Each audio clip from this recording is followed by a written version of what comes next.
berubah menjadi batu?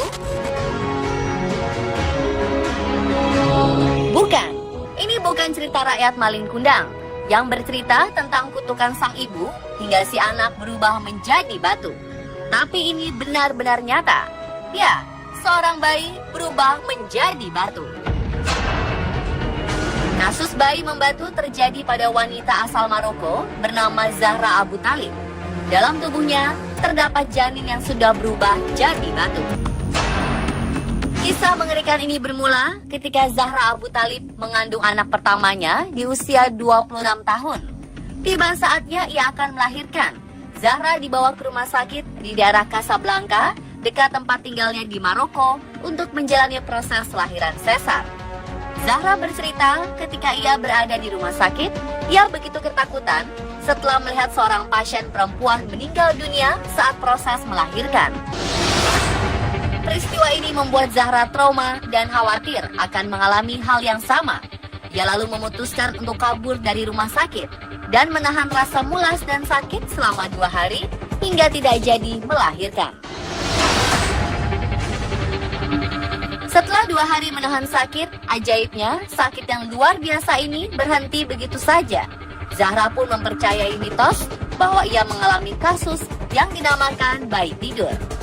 Dan untuk mendapatkan anak, Zahra memilih jalan adopsi. Ia telah mengadopsi 3 orang anak. Cerita tidak berhenti sampai di situ saja. Saat usianya sudah menginjak 75 tahun, rasa sakit yang pernah ia rasakan saat mau melahirkan tiba-tiba kumat lagi. Setelah dibawa ke rumah sakit, dokter mengira Zahra mengidap tumor pada ovariumnya. Namun melakukan scan, ternyata dalam perutnya tersebut terdapat bayi yang telah membatu dan menjadi mumi.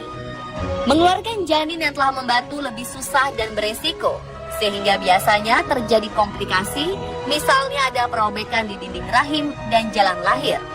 Setelah melalui pertimbangan, akhirnya dokter memutuskan untuk tetap mengeluarkan janin batu ini agar kondisi Zahra kembali pulih.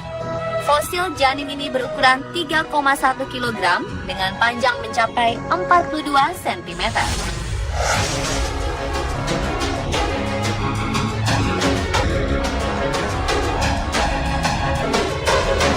Peristiwa bayi menjadi batu tak hanya terjadi pada Zahra Abu Talib.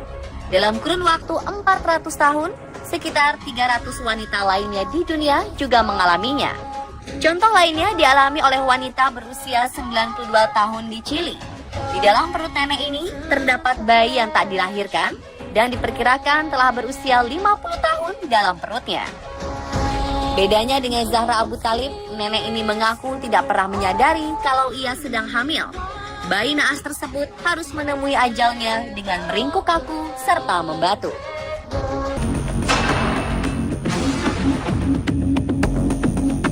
Setelah melalui pertimbangan panjang, dokter memutuskan untuk tidak melakukan operasi pengangkatan bayi batu tersebut karena akan terlalu beresiko, mengingat usia nenek yang sudah sangat tua. Si nenek pulang tanpa mendapat pengobatan.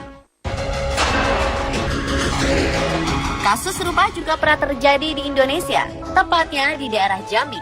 Awal Maret 2017 lalu, perempuan yang diketahui sudah berumur 60 tahun mengandung hingga puluhan tahun. Namun anehnya, sang ibu tidak sadar bila dirinya sedang mengandung sang bayi. Peristiwa langka ini diketahui setelah sang ibu memeriksakan diri ke dokter. Saat dicek, barulah diketahui bahwa perempuan asal Kabupaten Tanjung Jabung Timur ini tengah mengandung, namun bayinya tersebut telah membatu. Diperkirakan usia kandungannya sudah berusia 37 tahun. Sayang, sang buah hati telah tiada. Ia telah lama meninggal dunia di dalam perut sang ibu. Bayi yang menjadi batu ini telah diangkat melalui proses operasi.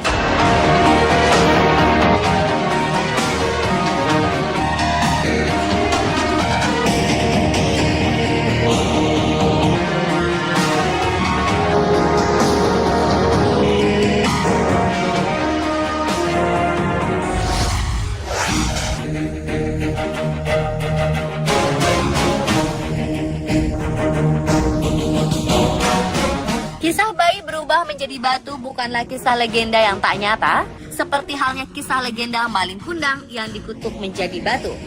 Di dunia medis, fenomena ini dinamakan dengan istilah bayi kalsifikasi, alias bayi yang telah mengalami proses membatu. Kasus tersebut dikenal dalam kalangan medis sebagai lithopedion atau bayi batu. Litho berarti batu dan pedium artinya anak.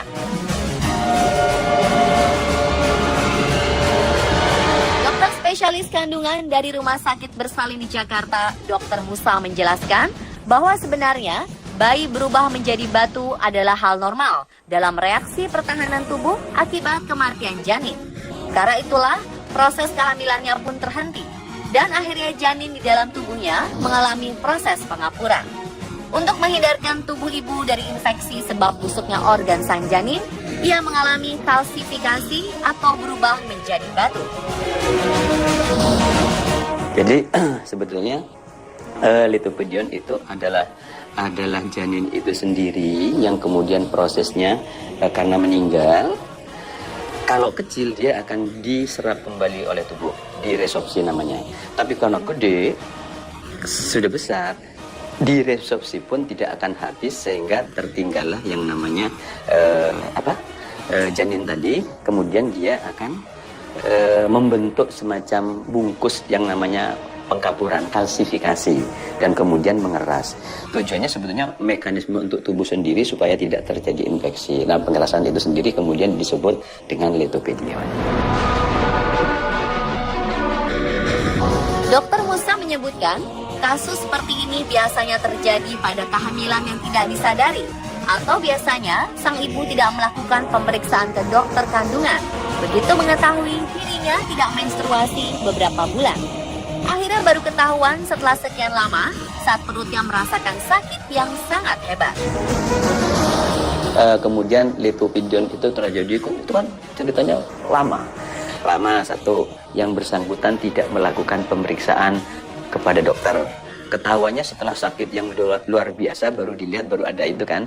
Kalau sekarang kemungkinannya untuk terjadi seperti itu kecil. Kenapa? Sebentar-sebentar kita melakukan pemeriksaan dengan USG. Sehingga begitu janin 8 minggu tidak berkembang, detak jantungnya berhenti, sudah terdeteksi. Jadi tidak akan sempat untuk terjadi lithopedion tadi, kecuali di tempat terpencil, kemudian dia tidak melakukan pemeriksaan USG, ya kemungkinan masih bisa terjadi. Berbeda dengan kasus Zahra Abu Thalib, dia tahu kalau dirinya tengah hamil, namun memilih untuk menahan proses lahiran dan menyimpan bayi di kandungannya selama bertahun-tahun. Kasus tersebut sangatlah aneh dan langka, sebab yang kita tahu, wanita yang telah masuk dalam masa melahirkan tidak bisa ditahan-tahan. Beberapa kasus melahirkan di jalanan, di pesawat, di angkutan umum, atau di perjalanan menuju rumah sakit adalah contohnya. Bagaimana pendapat Dr. Musa mengenai kasus Zahra Abu Thalib ini? Di dalam kehamilan, tentunya hormonal kehamilan yang akan tumbuh atau meningkat. Nah, begitu kehamilan itu cukup bulannya, kasarannya hormonal untuk kehamilannya menurun, hormonal untuk melahirkannya yang meningkat. Sehingga begitu cukup bulan, proses persalinannya akan timbul dengan sendirinya. Tapi ada orang-orang tertentu yang hormonal yang merangsang untuk timbulnya kontraksi supaya melahirkan itu tidak timbul-timbul. Oleh karena itu kalau tidak timbul, ditimbulkan. Jadi artinya kalau proses berjalan terus kemudian kita menahan supaya tidak berjalan, nggak bisa. Diakui oleh Dr. Musa, cukup banyak ibu yang tak menyadari janinnya sudah meninggal, bahkan janinnya membatu atau mengeras.